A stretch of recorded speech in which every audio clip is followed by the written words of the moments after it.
Véronique, wow, merci. On est complètement à Outre-mer. On est dans un autre continent cet après-midi. Pour nous, au Québec, 17h, dans le fond, 11h45 ici et 17h45, presque l'heure du souper, en fait. Alors, Véronique, j'aimerais que tu puisses te présenter. Alors, bonjour à tous, je suis bien heureuse d'être avec vous. Donc, oui, moi je suis française de France, j'habite près de l'océan Atlantique, pas très loin de Saint-Nazaire, pour ceux qui connaîtraient la France. Il y a peut-être des Français qui nous écoutent d'ailleurs. Mhm. Et donc, moi, dans la vie, ça fait 11 ans que j'ai un cabinet et j'accompagne les femmes à oser être elles-mêmes, à prendre leur place, à s'affirmer, à faire leurs propres choix, à vivre leur vie choisie plutôt que subie. Wow, oui, j'aime Et ça. ça n'a pas toujours été le cas pour moi, Mhm. mais grâce à mon expérience et par ce par quoi je suis passée, ça m'a permis de développer, je ne sais pas, des outils et de savoir comment un petit peu se positionner pour se sentir bien et un petit peu sur ses rails dans sa vie et pas vivre à côté de sa vie en fait. Alors, comment toi te nourris, si je comprends bien, c'est que tu n'as pas toujours eu la confiance que tu as présentement. Alors, comment te nourris et te commencer, te continuer à nourrir même quand ça va moins bien, justement, quand tu n'es pas sur tes rails, comment tu nourris ta confiance, puis quand ça va bien, comment tu continues à le faire? Ok. Non, c'est certain que moi, j'ai pas toujours été comme je me présente aujourd'hui ici, parce que petite, je bougeais pas, je m'exprimais pas. Enfin, j'aurais voulu même disparaître, je crois que. Et ça a duré pendant longtemps. Adolescente, on m'entendait pas. Bon, j'ai pas posé de problème, hein, c'est clair. Et ça a continué comme ça, même jeune adulte, hein. Et comme je voulais pas faire de vagues, comme j'avais pas confiance et que je passais bien partout, parce que je répondais aux attentes de l'extérieur, je faisais un peu le caméléon Mhm. et je m'adaptais bien partout, mais j'étais jamais vraiment moi-même. J'y arrivais pas en fait. Ça m'a demandé du temps hein, quand même, et ça m'a pris aussi quelques grosses roches sur ma route, hein, j'avoue, puisque j'ai eu un accident cérébral alors que j'avais 26 ans, parce que je vivais vraiment à côté de ma vie, c'est très clair. Et comme, bon, c'est vrai, hein, au propre et au figuré, ça m'a mis du plomb dans la tête en fait.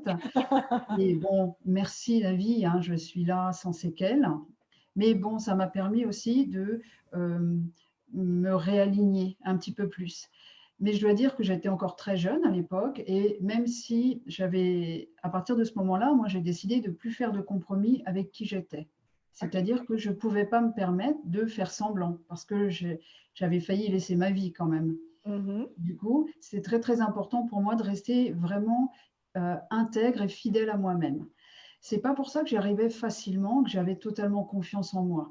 J'avais même plutôt tendance, pour respecter ça, à m'isoler plutôt qu'à m'exposer. Donc, Mhm. je n'avais pas encore trouvé vraiment la clé de vraiment prendre confiance en moi. Mais je trouve que c'est important que je partage ça parce que pour moi, la clé, c'est quand même à un moment donné de vraiment être en accord avec qui on est, de bien se connaître, d'être en accord avec qui on est et de s'accepter comme on est.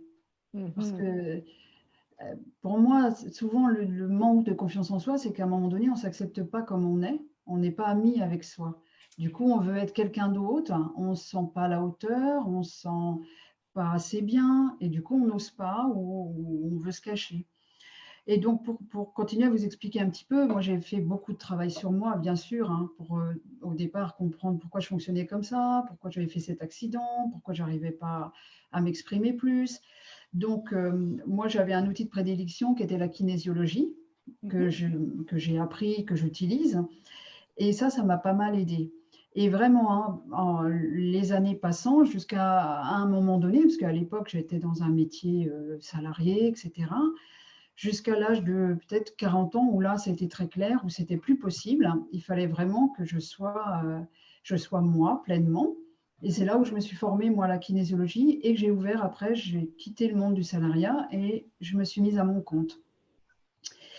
Et en fait, plus j'avançais, plus je travaillais sur moi, à déconstruire un peu le personnage que je m'étais construit, hein, Mhm. et plus je prenais confiance en moi. Mais ça a demandé, enfin, c'est de longue haleine hein, quand même, hein, ça ne se fait pas comme ça. Hein. ça semble… Moi, maintenant, c'est facile pour moi là, de parler, alors que je sais que je suis en direct, mais ça, c'est quand même un long chemin, hein. Mais ce qui m'aide aussi énormément, moi, c'est déjà d'arrêter de me comparer aux autres. Ça, j'ai arrêté avec ça. Chacun est comme il est, on est tous uniques, on a tous des qualités et des défauts. Il y a des choses qu'on arrive à faire, d'autres qu'on n'arrive pas à faire. Et alors? Et alors?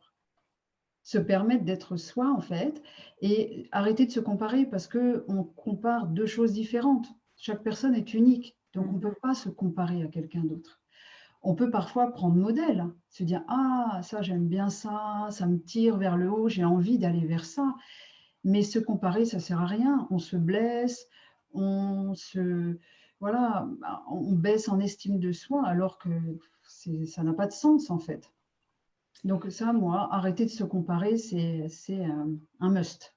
Ça a été un levier, dans le fond, pour nourrir ta confiance, d'arrêter d'avoir le regard envers les autres et de se comparer et de Ouais, plutôt valoriser qui toi tu es, oui, disant que tu étais unique. oui, ça. Oui. Et puis voilà, accepter il y a des parts d'ombre et des parts de lumière aussi. Des parts d'ombre et des parts de lumière, oui. Oui, mais oui, parce que, voilà, je sais pas, c'est comme si on était bien content quand, le jour se lève et que quand Ouais, c'est la nuit, on tombe en dépression. Bah, ça n'a pas de sens. Pour qu'il y ait le jour, il faut qu'il y ait la nuit et ouais. nous, c'est pareil, on peut pas tout le temps être, sur le haut et puis que tout va bien. Non, il y a des jours, ça va pas et c'est OK et ça fait partie de nous et puis les jours où ça va moins bien et ben, on fait avec. Et on se dit: «Bah, c'est pas grave, demain, ça ira mieux». Il y a des jours où on manque un peu d'énergie, on manque un peu de je sais pas, d'élan. On va se dire: «OK, bah, aujourd'hui, je vais peut-être moins faire de choses ou faire avec à mon rythme» et c'est OK. C'est aussi Alors, s'accueillir. Mmh. ah! Fait que donc, accepter quand on a, exemple, un sentiment, une émotion un petit peu plus ombre, dans la partie ombre, de l'accepter, de l'accueillir au lieu Ouais, de l'enfermer puis de dire elle ne devrait pas être là, ça ne devrait pas, je ne vais pas y arriver, c'est il faudrait ça. que je performe quand même. Alors, juste de choisir, d'accepter ce qui est en train de se vivre présentement pour le laisser éclore, pour dire bon, ben là, c'est mon moment de pause présentement, je suis peut-être plus au Ouais. ralenti, mais Mmh. demain, ça sera une meilleure journée. Exactement, voilà et puis se dire de toute façon, tout si on résiste à ce qui se présente, ça va continuer à taper à la porte, hein, ça va être là. Donc se Oui, dire: de «OK, plus c'est en plus là, fort. bah». Ouais, c'est ça et moi, j'ai vraiment comme une image où me dire: «Bon, OK, il y a des jours» bon, surtout en ce moment, on va pas se mentir, la période, elle est compliquée. Il y a des jours où moi, je me lève, bah, je suis bof, quoi. Je suis bof. L'énergie, elle est moins là. J'ai OK et ben, j'imagine que je me laisse traverser par ça. À un moment donné, ça me prend et puis quand c'est là, bah, ça fait que passer puisque ça je résiste pas. Puis à un moment donné, je me dis: «Oh, bah, OK, je suis comme ça, je laisse passer 1 heure et puis petit à petit après ça remonte, ça revient parce que je me suis accueillie dans ça. J'ai pas OK. dit: «Non, j'en veux pas et je vais tout faire, je vais tout contrôler pour pas être dans ça». Ça Mhm. sert à rien, c'est là, c'est là. Oui, tout à fait. Hey, Donc merci, wow! donc voilà, c'est comme là avec la situation, si les gens ils sont tous à râler, à dire: «Non, ça va pas», peut-être, mais la situation elle est ce qu'elle est. Donc autant l'accepter et trouver des solutions dans cette situation-là et Accueillir, oui. et accueillir, bah, de toute façon, enfin, what else? Présentement, on ne peut pas la changer, elle est Et ça. non. Alors, est-ce qu'on est prête à accueillir et transformer ça pour que ça devienne un levier, en fait? Exactement, Oui, exactement. Surtout que quand exact. on regarde vraiment, ça permet tellement de choses, enfin. Il y a quand même bon, bien sûr, il y a des gens qui sont dans les hôpitaux, il y a des gens qui meurent, ça, c'est dramatique. Mais Mhm. pour tous ceux qui vont bien, qui sont avec leur famille, je veux dire, il y a des moments aussi précieux à expérimenter là, hein, quand même. Reconnaître, Ah reconnaître oui. les belles choses aussi qui sont là. Ah oui, ça c'est une clé aussi, hein, de toujours regarder le positif, et sans être dans un monde de bisounours, mais vraiment se dire: «Bon, OK, il y a toujours des choses positives, il y a toujours des choses, des belles choses. Moi, je ne sais pas. Moi, je suis passée par quelque chose d'important. Tous Mhm. les jours, je me lève et je remercie d'être en vie. Enfin, je veux dire, j'ai des enfants, je suis heureuse d'être là, je respire. Enfin, c'est précieux, hein. C'est précieux d'être en vie. Oui, tout à fait. Oui, d'être en vie et de vivre cette vie-là. Ici maintenant, on est là. Alors, qu'est-ce qu'on choisit d'en faire? On peut le choisir de le vivre dans une victime ou de le faire dans un levier, puis de choisir de créer la vie qu'on choisit de créer, en fait. Oui, c'est ça. Et surtout choisir comment on perçoit les choses, comment on se nourrit en fait avec ce qu'on voit. On peut Exact. choisir de voir, ça va pas, j'ai pas le droit d'aller, je sais pas où, ou ah bah c'est chouette. Enfin, voilà, il y a toujours deux faces à tout, de toute façon. Donc quel côté on regarde. Et Exact. plus on va se nourrir de positif, plus ça élève nos fréquences, nos vibrations. Et Mhm. comme pour moi, hein, enfin pour moi, il n'y a pas que pour moi, de toute façon c'est la réalité, hein. Tout est énergie. Et donc ce qu'on va vibrer, c'est ce qu'on va recevoir, hein. Mhm. Donc il faut choisir ce qu'on a envie de recevoir et le vibrer quelque part.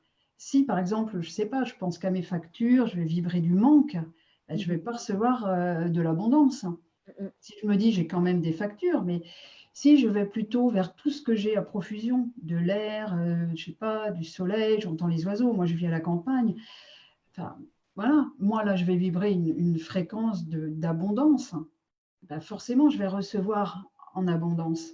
C'est des petites choses simples hein, qui semblent parfois un peu, non mais c'est bien gentil ça.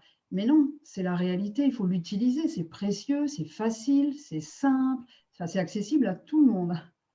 En fait, je pense qu'on a peut-être une perception déjà arrêtée sur le fait que la confiance en soi, nourrir sa confiance en soi, c'est compliqué. Mais en fait, c'est des petites choses de la vie, Oui. comme moi d'être connectée avec Outre-mer aujourd'hui en confinement, ce que j'aurais jamais pensé il y a peut-être juste un mois et demi, d'avoir des connexions avec des gens dans un autre continent complètement. La connexion s'est faite et on est là aujourd'hui. Alors, comment on peut créer, puis là, ça c'est juste un exemple, mais comment on peut créer quelque chose de extraordinaire par des simples petites choses, puis de voir ce qu'il y a et non de voir ce qui nous manque. Oui, oui. Mhm. Moi aussi, j'aimerais bien partager quelque chose aux gens qui manquent de confiance.